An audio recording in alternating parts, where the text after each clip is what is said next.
Let's talk about ego.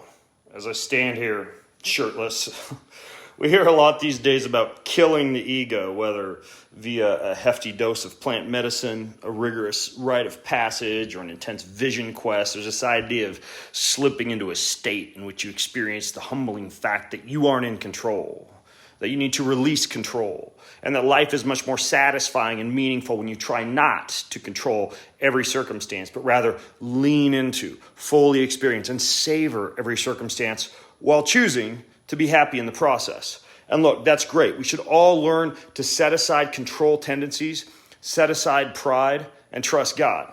But at the same time, we're now living in a society in which having one's ego on board is like vilified.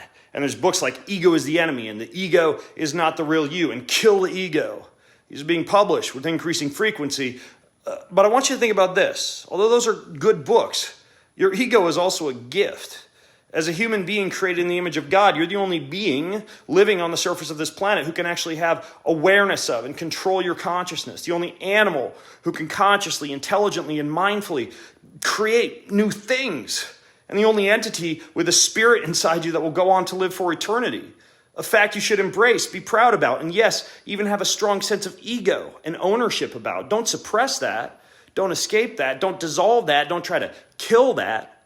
It's part of what makes you special and impactful.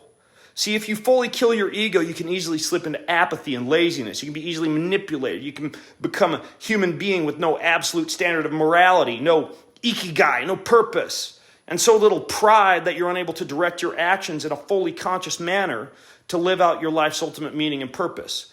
So, rather than trying to kill your ego, instead do this. Learn to love.